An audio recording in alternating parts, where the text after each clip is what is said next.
Mari kita bersama-sama berdoa. Ya Tuhan, berbicaralah kepada setiap kami yang sedang mengikuti ibadah pada saat ini. Kami percaya bahwa ada pesan yang Tuhan ingin sampaikan kepada kami. Bukalah hati kami, pikiran kami, dan kiranya Roh-Mu yang kudus menolong kami ya Tuhan, supaya selain kami mengerti, kami pun dapat melakukan kebenaran-kebenaran firman-Mu. Bagaimana hamba-Mu yang penuh dengan kelemahan di dalam menyampaikan firman Tuhan pada siang hari ini. Kami serahkan doa kami kepada Tuhan. Hanya di dalam nama Tuhan Yesus kami bersama-sama berdoa. Amin. Saya mengajak kita untuk bersama-sama membaca dan merenungkan firman Tuhan dari Kolose pasal yang ketiga, ayat 17, kemudian dilanjutkan dengan ayat 23 sampai pasal 4, ayat 1. Tema kita pada hari ini, Walk with Integrity, atau bekerja dengan integritas. Demikianlah firman Tuhan. Dan segala sesuatu yang kamu lakukan dengan perkataan atau perbuatan, lakukanlah semuanya itu dalam nama Tuhan Yesus sambil mengucap syukur oleh Dia kepada Allah Bapa kita. Ayat 23, apapun juga yang kamu perbuat, perbuatlah dengan segenap hatimu seperti untuk Tuhan dan bukan untuk manusia. Kamu tahu bahwa dari Tuhanlah kamu akan menerima bagian yang ditentukan bagimu sebagai upah. Kristus adalah Tuhan dan kamu hambanya. Barang siapa berbuat kesalahan, ia akan menanggung kesalahannya itu, karena Tuhan tidak memandang orang. Dan Kolose 4 ayat yang pertama, hai tuan-tuan, berlakulah adil dan jujur terhadap hamba-Mu. Ingatlah, kamu juga mempunyai Tuan di surga. Saudaraku, pertambahan COVID-19 sangat tinggi di Indonesia dalam seminggu ini dan mencapai angka 38 ribuan. Dan ini kita rasakan di kota Bandung. Setiap hari kita melihat ambulans lalu lalang di kota Bandung dan hunian rumah sakit juga penuh. Pesanan peti mati juga meningkat dan kremasi serta kuburan juga mesti antri. Saudaraku, ada tangisan di mana-mana. Dan ini bukan lagi ada di luar kita, tapi ini sudah ada di keluarga besar kita, bahkan di tengah-tengah jemaat KM Tong. Saudara, tidak ada satu orang pun yang kebal terhadap penyakit COVID-19 ini. Saya kira sudah banyak pendeta yang juga terpapar dan terkapar dan sampai mati. Dan di dalam kondisi yang seperti ini, kita jangan hidup di dalam kecemasan yang berlebihan. Saudara punya Tuhan yang ikut hadir dalam pergumulan saudara. Kita punya Tuhan yang senantiasa menyertai kita dalam kondisi apapun itu. Bahkan dalam lembah yang kelam sekalipun, di situ ada Tuhan yang menyertai kita.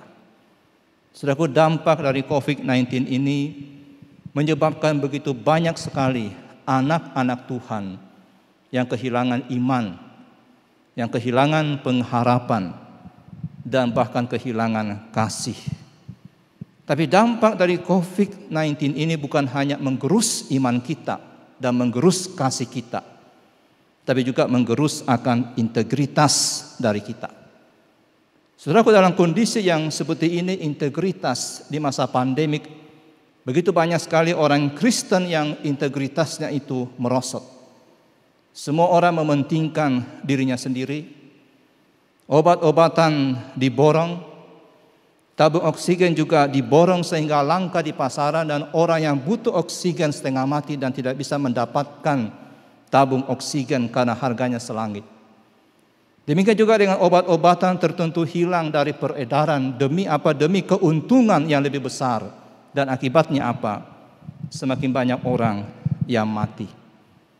Dan saudara, ketika antri masuk rumah sakit, semuanya ingin duluan mendapatkan bantuan oksigen dan perawatan. Bahkan gak peduli dengan orang lain yang juga sedang sekarat. Dia ingin mendahului orang lain. Punya kenalan dalam rumah sakit. Yang penting dia bisa duluan dirawat. Saudara, Kristus memerintah hidup kita. Bukan hanya ketika kita beribadah pada hari ini kepada Dia. Tapi Tuhan Yesus memerintah hidup saudara dalam seluruh kehidupan saudara. Dalam setiap pergumulan-pergumulan kita.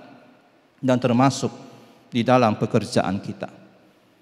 Tuhan Yesus menebus bukan hanya dosa kita, tapi Tuhan menebus akan pekerjaan kita dan menebus seluruh aktivitas kita. Tuhan Yesus bukan hanya Tuhan di dalam gereja ketika kita ada dalam gereja. Dia bukan hanya Tuhan dalam keluarga kita, tapi Tuhan dalam pekerjaan kita. Dan ketika kita mengambil keputusan-keputusan dalam satu situasi yang sangat genting. Karena Dia adalah Tuhan dalam seluruh aspek kehidupan kita. Saudaraku, hal ini sangat penting di zaman ini. Di mana pada zaman ini banyak orang, termasuk orang Kristen, sudah kehilangan integritasnya di dalam pekerjaannya. Apalagi di masa pandemik ini. Jangan sampai saudara kehilangan integritas di masa yang sulit ini. Ada banyak orang yang bekerja dengan motivasi yang salah. Dan semakin salah ketika berada dalam kondisi yang kritis. Dan akhirnya semua cara dia halalkan di dalam pekerjaannya. Kecurangan dalam berbisnis, kekejaman dalam berbisnis, itu dianggap hal yang biasa. Bahkan nyawa manusia pun diabaikan dalam berbisnis. Berbohong dalam pekerjaan dianggap lumrah. Menjadi mafia dalam pekerjaan juga dianggap biasa. Orang yang sedang berduka pun itu diperas. Di gereja tampil sebagai malaikat, tapi di luar begitu mengerikan. Jangan menjadi seorang bisnismen yang tidak berintegritas. Jangan menjadi seorang karyawan yang tidak berintegritas. Yang hanya suci di gereja, tapi kotor di luar gereja. Saudaraku, bekerja di dalam integritas. Itu adalah bekerja di dalam kebenaran. Itu artinya bekerja di dalam ketulusan hati kita. Itu artinya bekerja di dalam kejujuran. Kenapa ada orang Kristen yang tidak bekerja dengan penuh integritas dalam hidup dia? Mengapa kita tidak berintegritas dalam kehidupan pekerjaan kita, dalam studi kita, atau dalam setiap aktivitas kita? Karena perspektif kita salah dalam memandang pekerjaan, kita salah perspektif dalam memandang studi kita, dan salah perspektif dalam memandang kehidupan kita hari demi kesehari.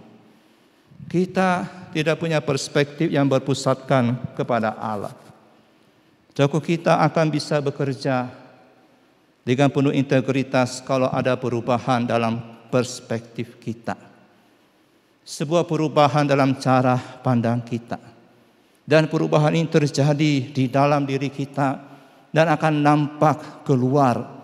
Semua perubahan itu terjadi dalam hati, terjadi dalam hubungan relasi kita dengan Tuhan. Dan ketika itu diperbaiki hubungan itu, kita akan mempengaruhi dan berdampak di dalam kehidupan kita, dalam pekerjaan kita. Saudaraku, apakah konsep dasar yang harus kita miliki supaya kita berintegritas di dalam pekerjaan kita? Konsep dasar yang harus kita miliki adalah Yesus Kristus adalah Tuhan di dalam seluruh kehidupan kita. Saudaraku, ada 4 prinsip dasar yang Paulus katakan di dalam pekerjaan kita. Yang pertama Orang Kristen harus melakukan semua pekerjaannya, apapun itu, seolah-olah dia melakukan itu untuk Tuhan.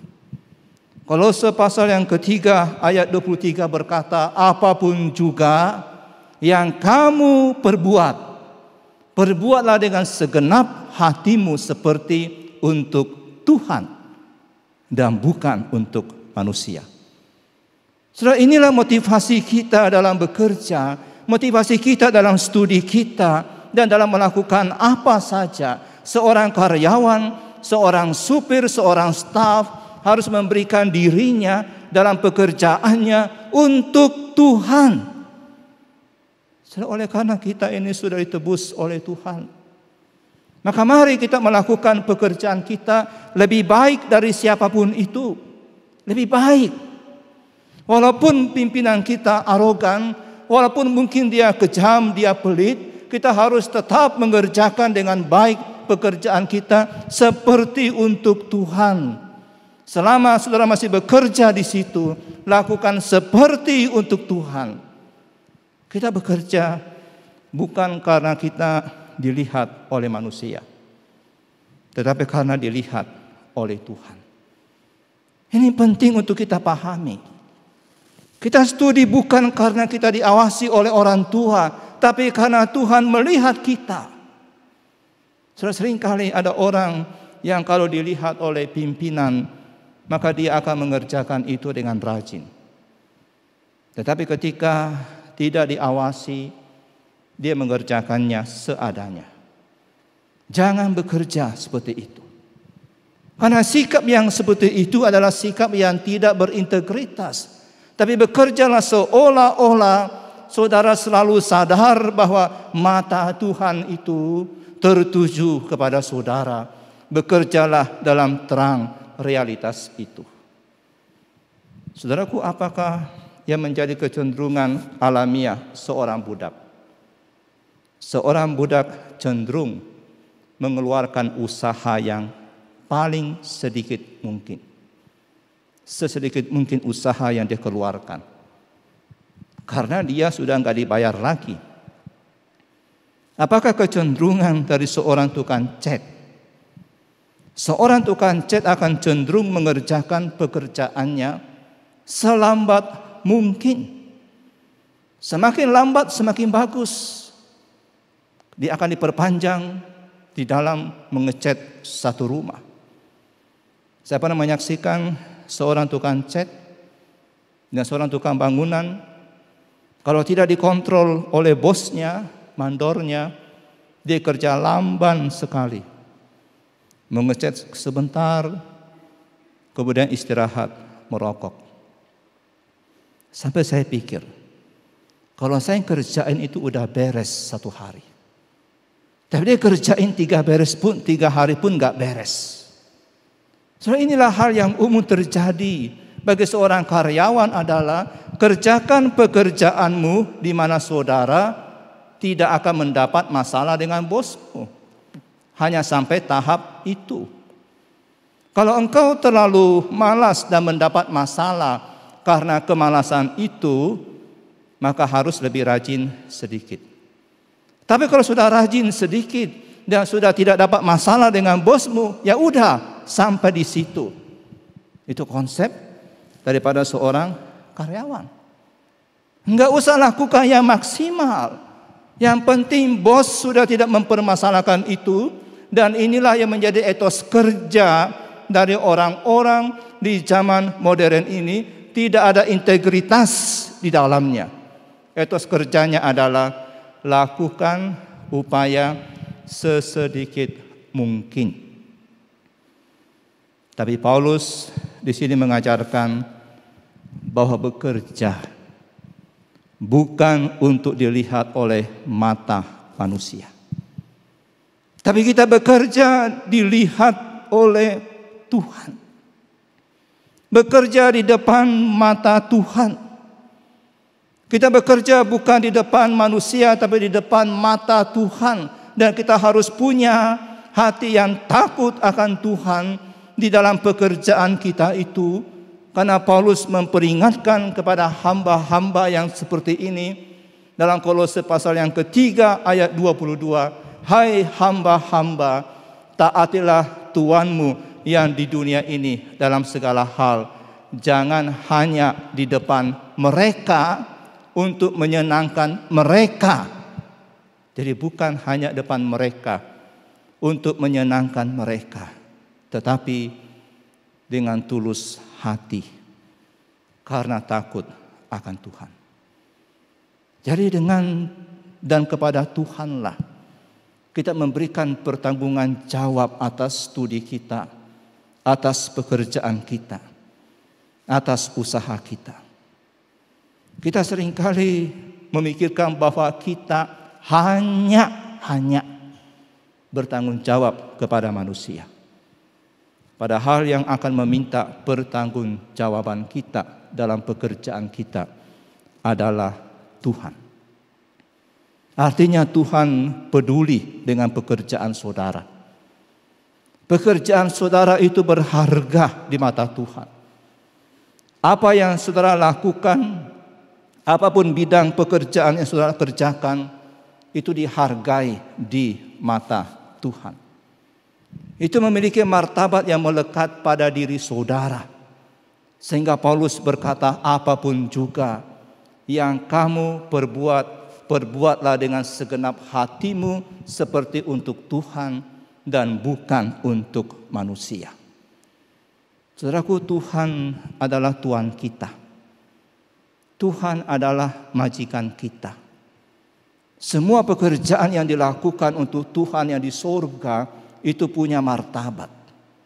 Tidak masalah apakah itu sebuah pekerjaan yang kasar atau pekerjaan sebagai pengajar, sebagai polisi, sebagai pedagang, sebagai karyawan, sebagai supir, sebagai pegawai restoran, sebagai suster atau sebagai apoteker. Semua pekerjaan itu bermartabat di hadapan Tuhan dan harus dikerjakan sebaik mungkin untuk Tuhan. Jadi di sini kita melihat prinsip besar yang dipegang oleh para reformator dan kaum Puritan.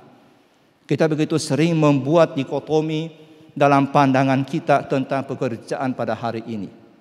Kita menganggap bahwa hal-hal rohani seperti misionaris, menjadi pendeta, mengajar di sekolah minggu itu merupakan pekerjaan spiritual, dan kemudian ada pekerjaan sekuler di mana itu jauh lebih rendah dan kurang mendapatkan restu dari Tuhan. Itu salah, saudara. Kita menganggap bahwa pekerjaan menjadi dokter, menjadi seorang insinyur, menjadi supir ambulans, menjadi penggali kubur, menjadi petugas krematorium, menjadi pembuat peti jenazah, itu pekerjaan-pekerjaan sekuler. Kita menganggap bahwa kalau hanya mengajar sekolah minggu, kita lakukan itu untuk Tuhan. Tapi itu keliru. Bahkan pekerjaan apapun itu, termasuk seorang petugas krematorium, dia bisa lakukan itu untuk Tuhan. Kita jangan mendikotomikan pekerjaan rohani dan pekerjaan sekuler. Semua pekerjaan itu kudus. Kudus di mata Tuhan. Dan harus dikerjakan dengan penuh integritas dan dilakukan untuk Tuhan. Dan inilah yang dikatakan dalam Kolose pasal 3 ayat 17. Dan segala sesuatu yang kamu lakukan dengan perkataan, dengan perbuatan, lakukan semuanya itu di dalam nama Tuhan Yesus. Jadi segala sesuatu yang kita lakukan atau segala sesuatu yang kita katakan, kita lakukan di dalam nama Tuhan Yesus. Segala sesuatu itu bukan hanya pelayanan, tapi juga pekerjaan kita di dalam nama Tuhan Yesus. Saudara, nama Tuhan Yesus adalah nama yang penuh kuasa. Kita berdoa di dalam nama Tuhan Yesus. Kita mengusir setan dalam nama Tuhan Yesus. Kalau ada yang sakit di rumah, kita mendoakan dalam nama Tuhan Yesus. Kita meminum obat dalam nama Tuhan Yesus. Kita makan dalam nama Tuhan Yesus. Nama itu penuh dengan kuasa. Segala sesuatu dilakukan dalam nama Tuhan Yesus. Tetapi artinya bukan hanya kuasa. atau kekuatan. Tapi menyebutkan nama Tuhan Yesus artinya seluruh kehidupan orang Kristen itu berdiri di bawah nama besar daripada Tuhan Yesus Kristus. Seperti yang dikatakan oleh seorang penulis, biarlah semua perbuatanmu dilakukan demi surga. Saudaraku, ketika kita percaya kepada Kristus, ketika kita memanggil namanya, ketika kita melakukan segala sesuatu demi namanya, itu artinya kita menaruh diri kita di bawah otoritas daripada Kristus. Semua yang kita katakan, semua yang saudara lakukan, itu sepenuhnya konsisten dengan karakternya Kristus. Karena itu di bawah nama Dia, di bawah kuasanya, di bawah otoritasnya, dan tidak ada diskontinuitas antara ibadah dan kehidupan sehari-hari kita. Sebaliknya, seluruh kehidupan hari demi hari kita jalani dengan semangat yang sama dengan ketika kita menyembah Tuhan di gereja. Semangat yang sama ketika kita melayani Tuhan di gereja. Tindakan kita harus mengatakan bahwa Yesus itu hidup dan kita melakukan persis yang Dia klaim. Saudara, Tuhan ingin supaya saudara dalam pekerjaan saudara menyatakan ketuhanan Kristus. Pada hari ini kita hidup di zaman di mana profesi tertentu itu begitu dihormati di atas yang lain. Orang zaman sekarang akan menghargai profesi yang memakai otak dan bukan memakai otot. Hanya sedikit pekerjaan yang pakai otot yang dihargai di zaman ini. Misalnya tinju, pakai otot, hanya sedikit otak. Gulat, pakai otot, hanya sedikit otak. Karate, pakai otot juga. Lebih banyak otak lah dikit. Orang yang memakai otak lebih dihargai daripada otot. Zaman ini menghargai pekerjaan yang pakai otak, seperti dokter, dia pakai otak. Seperti ahli komputer, seperti analisis, seperti akuntan dan lain sebagainya. Jadi di hadapan manusia pekerjaan itu, di hadapan manusia memiliki tingkat penghargaan yang berbeda-beda. Tapi di mata Tuhan, Tuhan enggak melihat apakah pekerjaan saudara pakai otot atau pakai otak. Yang Tuhan lihat adalah cara saudara mengerjakan pekerjaanmu itu. Apakah saudara melakukan itu seperti untuk Tuhan? Ketika pakai otak, ketika pakai otot. Ketika saudara sedang memakai otak saudara, apakah saudara pakai otakmu itu untuk Tuhan? Ketika memakai otot kita, apakah saudara memakainya untuk Tuhan? Ini hal yang pertama, prinsip yang sangat penting. Kita mesti lakukan semuanya seperti untuk Tuhan. Dan prinsip yang kedua adalah orang Kristen harus melakukan semua pekerjaannya itu dari hati. Ini prinsip yang kedua. Kolose pasal yang ketiga ayat 22 sampai 23 berkata seperti ini. Hai hamba-hamba, taatilah Tuanmu yang di dunia ini dalam segala hal. Jangan hanya di hadapan mereka untuk menyenangkan mereka, melainkan dengan tulus hati. Ada hati. Kerjakan dengan hatimu. Dengan ketulusan. Dan ayat 23. Apapun juga yang kamu perbuat, perbuatlah dengan segenap hatimu. Saya perhatikan kalimat dengan tulus hati, dengan segenap hatimu. Artinya Tuhan menuntut kita bekerja dengan tulus hati dan dengan segenap hati kita. Dan ciri dari begitu banyak orang pada zaman sekarang ini adalah bekerja dengan setengah hati. Setengah hati saudara. Dimanapun itu. Baik itu pekerjaan yang kita katakan memakai otak atau memakai otot, pekerjaan dalam gereja, luar gereja, setengah hati. Pertanyaannya adalah apakah hati kita berada dalam pekerjaan kita? Itu sangat penting sekali, saudara. Apakah studi kita itu berada dalam hati kita? Kalau itu tidak ada dalam hati saudara, saudara tidak sedang bekerja atau studi dengan integritas yang tinggi. Jangan bekerja dengan setengah hati, jangan studi dengan setengah hati. Bekerjalah dengan sepenuh hati saudara. Berikan diri saudara dalam pekerjaan itu, dalam studi saudara, lemparkan diri saudara ke dalamnya. Dalam studi, dalam pekerjaan saudara. Jangan setengah hati lakukan itu. Tuhan menuntut kita dengan sepenuh hati.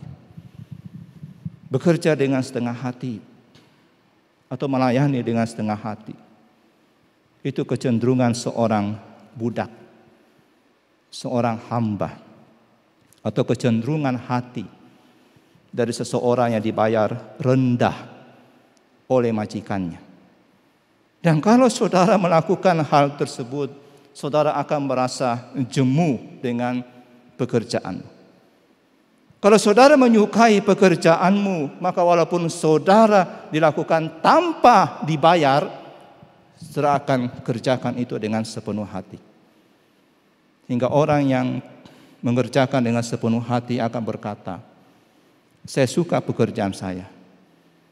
Bahkan walaupun itu gratis, saya akan kerjakan itu. Itulah orang yang suka dengan pekerjaannya, yang bekerja dari dalam hati dia. Dan inilah yang Tuhan inginkan dari semua pekerja Kristen. Tidak peduli di bidang pelayanan apapun kita berada. Kalau Tuhan sudah memanggil saudara menjadi seorang penulis, menjadi seorang guru, menjadi ibu rumah tangga, menjadi pengacara, menjadi karyawan di sebuah perusahaan, Tuhan ingin saudara lakukan seperti untuk Tuhan dengan sepenuh hati saudara, dengan ketulusan hati saudara di dalam integritas. Saudaraku, pekerjaan adalah hasil dari panggilan Tuhan untuk saudara. Jadi bukan hanya seorang hamba Tuhan yang butuh panggilan, tapi setiap orang yang bekerja di bidang manapun itu butuh panggilan. Seorang dokter butuh panggilan. Seorang pengacara butuh panggilan. Dan orang yang mengerjakan pekerjaan lain juga butuh panggilan. Pekerjaan itu membutuhkan panggilan. Dan kalau itu panggilan kita akan kerjakan dengan sepenuh hati. Sangat menyedihkan saudara kalau bertemu dengan orang yang benci dengan apa yang sedang dia kerjakan. Bagaimana saudara bisa lakukan dengan sepenuh hati apa yang saudara benci? Jadi prinsip kedua tentang pekerjaan yang diajarkan oleh firman Tuhan adalah kerjakan semua pekerjaan saudara dengan sepenuh hati. Dan prinsip ketiga dalam pekerjaan adalah kita harus sadari pekerjaan kita akan dihargai oleh Tuhan.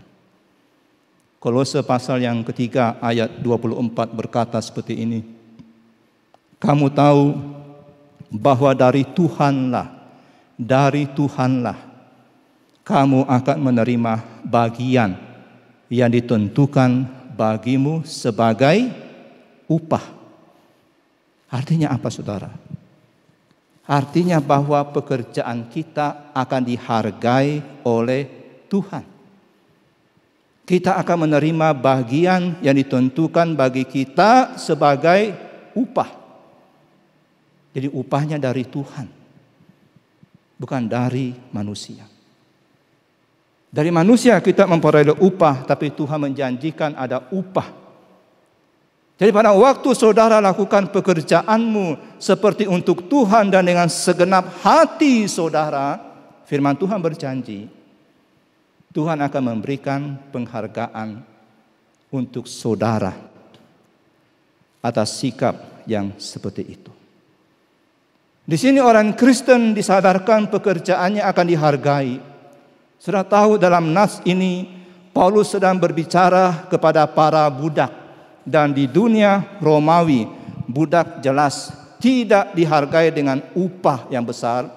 Mereka enggak dibayar, mereka diberi makanan karena mereka sudah dibeli, mereka dimiliki, hanya punya tempat tinggal, mereka enggak dibayar, enggak ada upah. Dan ketika Paulus berkata dalam Kolose pasal yang ketiga ayat 24, kamu tahu bahwa dari Tuhanlah kamu akan menerima bagian yang ditentukan bagimu sebagai upah. Kalimat ini saudara mengejutkan bagi budak-budak itu. Mereka tidak akan mendapat upah, tapi di sini dikatakan kamu para budak akan menerima upah. Bukan dari majikanmu, karena majikan tidak akan membayarkan upah untukmu, tapi kamu akan menerima upah itu dari Tuhan. Mereka akan menerima upah dari Tuhan, walaupun mereka hanyalah budak yang tidak akan pernah diberi upah oleh majikan. Tapi di sini Tuhan akan memberikan mereka upah kalau mereka bekerja dengan sikap seperti untuk Tuhan dan bukan untuk manusia. Kalau mereka bekerja dengan segenap hati, Tuhan akan berikan upah itu untuk mereka. Luar biasa saudara. Para budak ini akan mendapat upah atau warisan, dan ini pasti sangat istimewa bagi para budak. Karena pemikiran itu tidak pernah ada dalam otak mereka. Tidak pernah mereka terpikir untuk mendapatkan upah. Mereka selama ini menganggap kami tidak akan dapat upah. Kami hanyalah budak. Kami tidak akan mendapatkan warisan. Tapi di sini firman Tuhan berkata, kamu akan mendapat upah. Kami akan mendapat warisan. Saudara, ini hal yang begitu luar biasa yang dijanjikan oleh Tuhan untuk para budak. Yang penting syaratnya kerja dengan integritas. Kerja seperti untuk Tuhan dan bukan untuk manusia. Dan kerja dengan sepenuh hati. Dan mereka akan diberi upah karena mereka lakukan pekerjaannya untuk Tuhan yang di surga. Dan Tuhan pasti tidak akan pernah gagal untuk memberikan upah itu. Dia pasti akan berikan itu. Saudaraku, setiap kita pada suatu waktu bisa saja di mana hak kita dirampas. Hak yang menjadi miliknya kita enggak diberikan oleh majikan kita atau oleh pimpinan kita. Kita mungkin suatu waktu ditipu dalam hubungan bisnis. Kita mungkin suatu waktu mengalami di mana ada majikan yang tidak membayar kita dengan pantas. Atau mungkin kita adalah majikan yang punya karyawan yang mencuri dari kita. Kita semua pasti pernah menghadapi situasi-situasi seperti itu, di mana kita ditipu, hak kita diambil. Tapi di sini Paulus berkata, tidak peduli betapapun sulitnya situasimu pada hari ini, situasimu yang sulit bekerja pada hari ini, enggak peduli walaupun hakmu dirampok, jeripayamu itu enggak dihargai oleh manusia, tetapi ada keadilan Tuhan. Ada keadilan Tuhan. Kita seringkali berpikir tentang keadilan penghakiman Tuhan. Kita seringkali berpikir Tuhan akan menghukum orang yang jahat, dan kita selalu berharap Tuhan akan balas orang-orang yang berbuat jahat kepada kita. Memang benar saudara, Tuhan tidak akan membiarkan orang yang berbuat jahat. Penghakiman Tuhan pasti akan diberikan kepada mereka. Tapi Alkitab dalam bagian ini ternyata mengajarkan sesuatu yang berbeda. Tuhan akan memberikan upah atas perbuatan baik anak-anaknya. Tuhan peduli dengan pekerjaan saudara. Dan Tuhan akan memberikan upah itu. Kalau saudara diperas oleh orang lain, dijahati oleh orang lain, tetaplah berharap kepada Tuhan. Dan Dia akan memberikan pertolongan kepada saudara. Dan saudaraku, hal yang terakhir yang Tuhan inginkan bagi kita dalam melakukan pekerjaan kita adalah majikan Kristen harus memperlakukan pekerjaannya dengan adil. Kolose 4 ayat 1 berkata, "Hai tuan-tuan, berlakulah adil dan jujur terhadap hamba-Mu. Ingatlah, kamu juga punya Tuhan di surga." Jadi berintegritas dalam pekerjaan adalah memperlakukan karyawan secara benar dan adil. Para bos Kristen, para majikan Kristen, saudara harus memperlakukan karyawanmu dengan adil. Kenapa? Karena setiap bos atau majikan Kristen, saudara punya Tuhan di surga. Dan setiap orang suatu waktu harus mempertanggungjawabkan itu, termasuk saudara sebagai majikan Kristen. Ada Tuhan yang mengawasi bagaimana saudara berperilaku sebagai pimpinan, sebagai majikan. Dan sikap saudara di masa pandemik ini itu menjadi sebuah ujian yang besar bagaimana saudara memperlakukan karyawan saudara.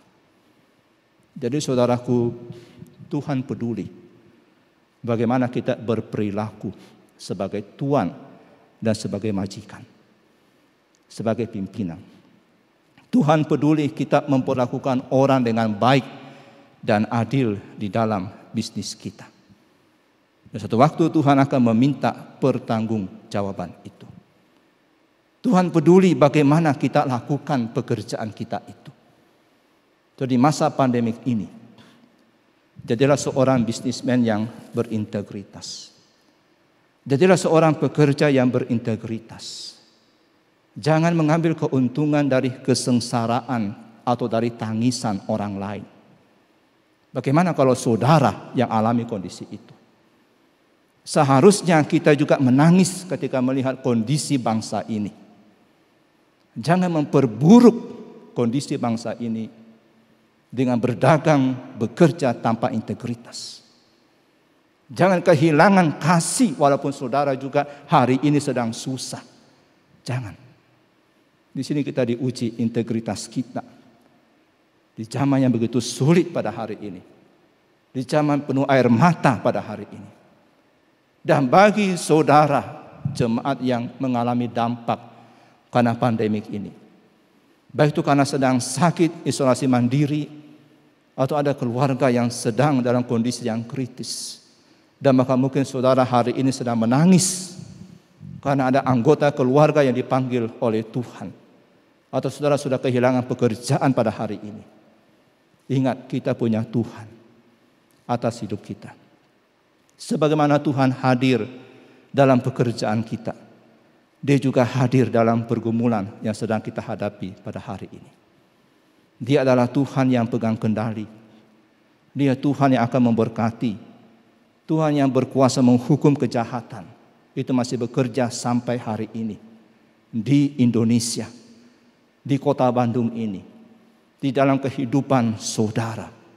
Bagian kita apa? Bagian saudara adalah hiduplah di dalam integritas.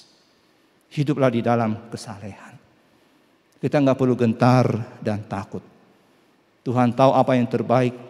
Yang penting hari ini kita hidup dengan takut akan Tuhan. Mari kita berdoa. Terima kasih atas kebenaran firman-Mu, ya Tuhan. Kami mohon Tuhan pimpin kami untuk menjadi pekerja-pekerja yang penuh dengan integritas. Untuk menjadi pimpinan-pimpinan yang penuh dengan integritas. Dan kami tidak memanfaatkan situasi yang buruk demi keuntungan pribadi kami yang berlipat ganda, ya Tuhan. Tapi bantulah kami untuk punya iman, untuk punya kasih di tengah-tengah kondisi seperti ini.